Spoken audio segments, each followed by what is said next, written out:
Israel के हमले में ईरान के आर्मी चीफ की मौत। इजराइल की ओर से शुक्रवार सुबह किए गए हमले में ईरान के आर्मी चीफ को निशाना बनाया गया है। दावा किया गया है कि इजरायली हमलों में ईरान के chief of general Mohammad Bagheri को टारगेट किया गया है। कई सूत्रों की ओर से ये दावा भी किया गया है कि हमले में बाघेरी की मौत हो गई है।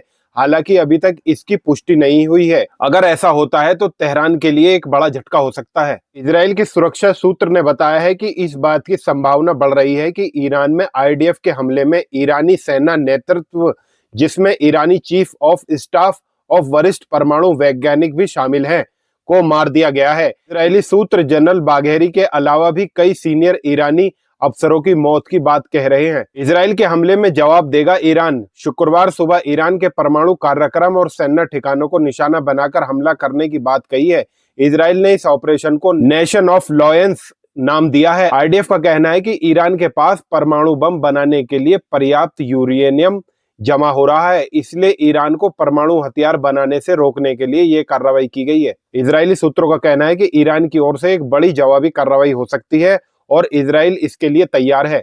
इजराइल ने कहा कि इजराइल ईरान के खिलाफ अपने हमलों को तब तक जारी रखने का इरादा रखता है जब तक उसे यह महसूस न हो जाए कि ईरानी परमाणु खतरा दूर हो गया है। इजराइल का कहना है जिसने उसको निशाना बनाया है उसमें ईरानी परमाणु सुविधाएं, सैन्य संपत्तियां और ईरानी सेना के प्रमुख व्यक्ति शामिल हैं। खबर है कि इजरायली वायुसेना ने राजधानी तेहरान में कई जगहों पर एयर स्ट्राइक की है। दोस्तों, इस पर अमेरिका ने पल्ला झाड़ते हुए विदेश मंत्री मार्को रूबियो ने कहा है कि इजराइल के एक्शन में अमेरिका शामिल नहीं है। साथ ही उन्होंने तेहरान से अपील की है कि क्षेत्र में अमेरिकी हितों या कर्मियों को निशाना न बनाया जाए। उन्होंने कहा, आज इजराइल ने ईरान के खिलाफ एक तरफा कार्रवाई की है। हम ईरान के खिलाफ हुई स्ट्राइक्स में शामिल नहीं हैं और हमारी प्राथमिकता क्षेत्र में मौजूद अमेरिकी बलों की सुरक्षा करना है।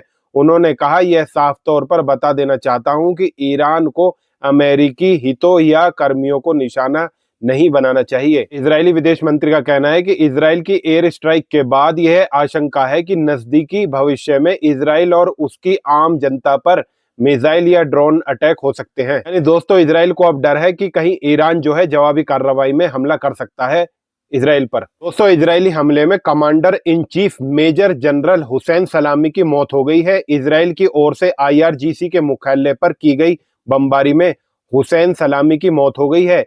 तेहरान टाइम्स ने अपनी रिपोर्ट सलामी की मौत की पुष्टि की है। हुसैन की मौत ईरानी सुप्रीम लीडर अली खामनाई को सीधा झटका है, क्योंकि सलामी को उनका खास माना जाता है। सलामी के अलावा और भी कमांडरों को निशाना बनाए जाने की बात सामने आ रही है। दोस्तों, अमेरिका में BBC सहयोगी CBS ने बताया है कि अमेरिकी अधिकारियों को ईरान पर हमले की जानकारी थी।